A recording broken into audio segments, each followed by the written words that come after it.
ഈ election പ്രചരണത്തിൽ 2026 Kerala നിയമസഭയിലേക്കുള്ള election പ്രചരണത്തിൽ ഏറ്റവും വലിയ പ്രത്യേകത എന്ന് പറഞ്ഞാൽ അതൊരൊറ്റ മണ്ഡലത്തിലാണ് നടന്നുകൊണ്ടിരിക്കുന്നത്.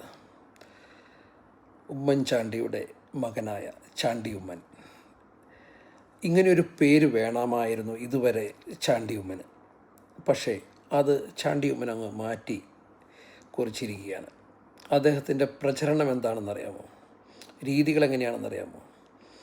അദ്ദേഹം സൈക്കിളിലാണ് യാത്ര ചെയ്യുന്നത്. അതുമാത്രമല്ല, അദ്ദേഹത്തിന് ഫ്ലെക്സില്ല, പോസ്റ്ററുകളില്ല. ഇതാണ് മനുഷ്യനാവുന്ന കാഴ്ച.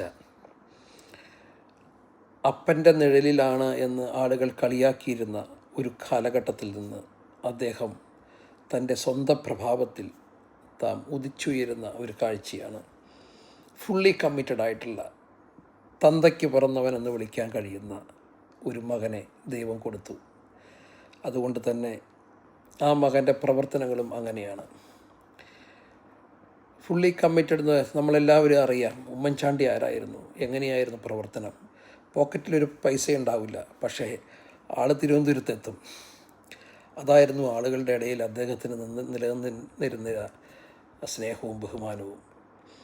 അപ്പോൾ ഇങ്ങനെ യാത്ര ചെയ്ത് കേരളം മുഴുവൻ എവിടെ ഒരാൾക്ക് ആവശ്യമുണ്ടെങ്കിലും ഒരു ഫോൺ കോളിൽ അത് നിഷ്പ്രയാസം സാധിക്കാൻ കഴിവുണ്ടായിരുന്ന ഒരു നേതാവായിരുന്നു.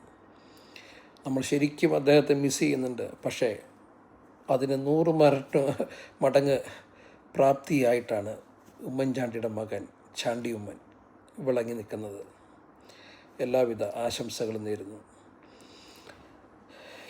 ഈ പ്രവർത്തന രീതി നാം വെറുതെ തള്ളിക്കളയാൻ പാടില്ല. കാരണം ഏകദേശം 120 വർഷങ്ങൾക്ക് മേലെ പ്രായമുള്ള കോൺഗ്രസ് പാർട്ടി അവരുടെ സാമ്പത്തിക സ്രോതസ്സ് നമുക്കറിയാം. ഏകദേശം 500 കോടിക്കകത്ത് മാത്രം വരുന്ന ഒരു സാമ്പത്തിക ശക്തിയാണ്. പക്ഷേ BJP 10 വർഷം ഭരിച്ചു കഴിഞ്ഞപ്പോൾ കോടികളുടെ ആയിരം കോടികളുടെ ആസ്തിയാണ് BJPക്കുള്ളത്. ഇത്രയും പണം ആധിപത്യത്തിൽ നിന്നുകൊണ്ട് മത്സരങ്ങളെ നേരിടാനും അവർക്ക് ഈസിയായിട്ട് കഴിയുമെന്നുള്ളതാണ് നമുക്കറിയാം. അതാണല്ലോ അവർ ചെയ്തുകൊണ്ടിരിക്കുന്നത്. പക്ഷേ അങ്ങനെയുള്ള സാഹചര്യത്തിൽ ഈ വർത്തമാന കാലഘട്ടത്തിൽ ഒരു മനുഷ്യൻ എൻ്റെ ചുമർ ചിത്രം പോലും വേണ്ട, അല്ലെങ്കിൽ ഫ്ലെക്സ് പോലും വേണ്ട എന്ന് തീരുമാനിച്ച് സൈക്കിൾ യാത്രയിലൂടെ ആളുകളെ കാണുന്ന കാഴ്ച അതിമനോഹരമാണ്. ആ മനുഷ്യന് ആ ദേശം